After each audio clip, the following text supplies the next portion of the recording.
Olá, queridos amigos e ouvintes. O Mais Além é um podcast que chega para colaborar na divulgação do Espiritismo e eu sou a Eusine Baima. Hoje, o Mais Além apresenta o segundo episódio do programa Conteúdos da Revista Espírita, intitulado Constituição da Sociedade.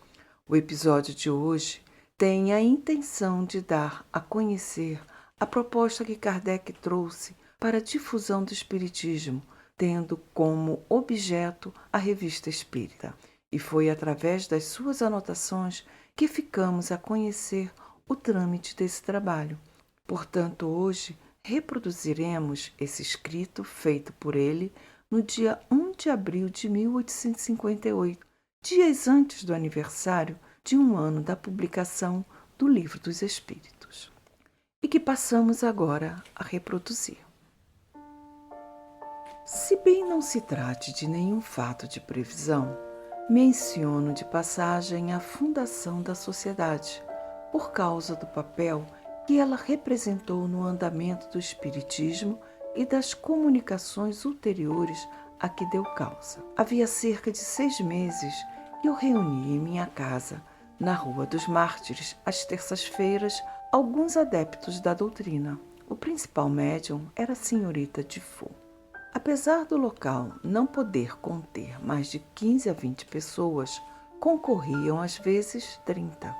Aquelas reuniões ofereciam grande interesse pelo seu caráter sério e pela importância das questões aí tratadas.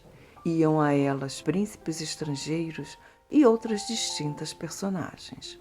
A casa, pois incômoda pela disposição, tornou-se insuficiente para os trabalhos. Alguns dos frequentadores propuseram-se fazer uma cotização e alugarmos um cômodo suficiente.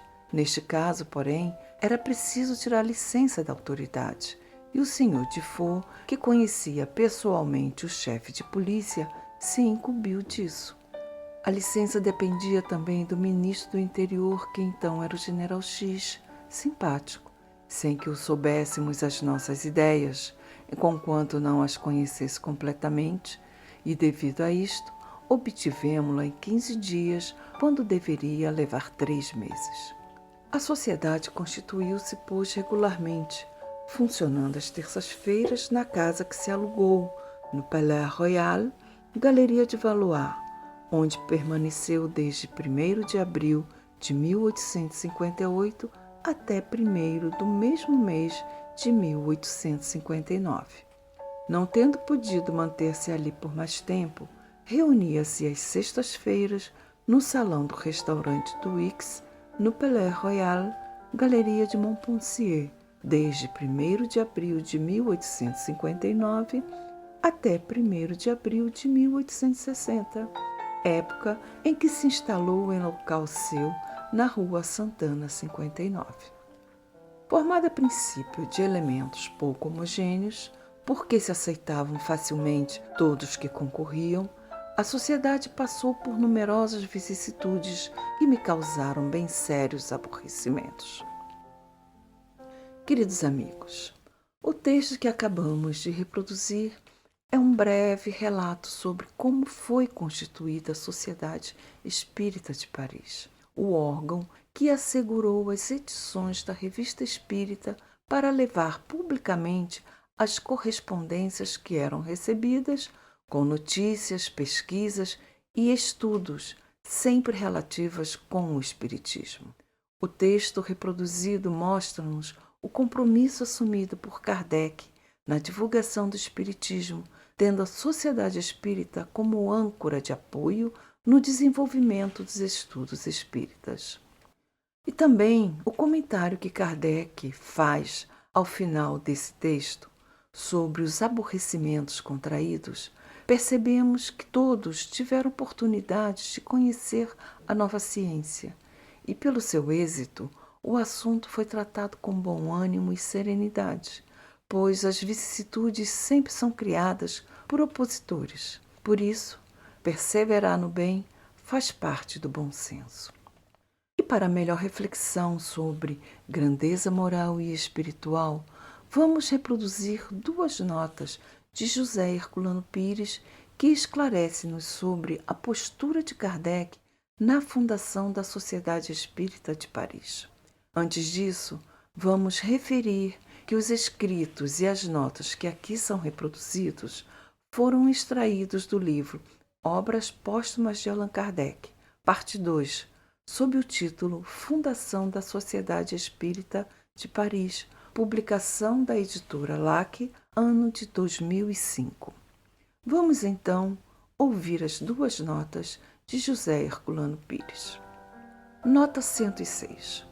Esta breve informação, confirmada historicamente e documentada pela Revista Espírita, não tem apenas importância social.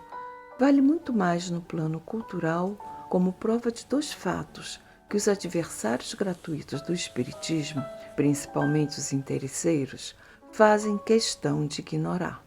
O Espiritismo surgiu no centro da cultura mundial dos meados do século passado, como um fato cultural que despertou a atenção e provocou o interesse das altas rodas e da intelectualidade em todos os continentes. Kardec se tornou uma das personalidades em maior evidência, procurada e consultada por cabeças coroadas, altas figuras da administração mundial, sábios e artistas de todos os países. Apesar disso, Kardec jamais se serviu dessas considerações para fazer valer tamanho prestígio em seu benefício pessoal. Tudo o que fez foi esclarecer e orientar os que os procuravam a respeito da nova ciência que fundava, a ciência do espírito, que vinha desdobrar o conhecimento, auxiliar as ciências da matéria e auxiliar a filosofia e a religião a repelirem no campo da razão e da pesquisa as investidas cada vez mais violentas do materialismo e do niilismo. Nota 107. Como em todas as associações, a heterogeneidade do meio facilitou a influenciação de espíritos perturbadores. Mas, apesar disso, a obra da sociedade foi grandiosa com os maiores sacrifícios pessoais. Kardec conseguiu dar-lhe orientação eficiente, como se vê pela Revista Espírita.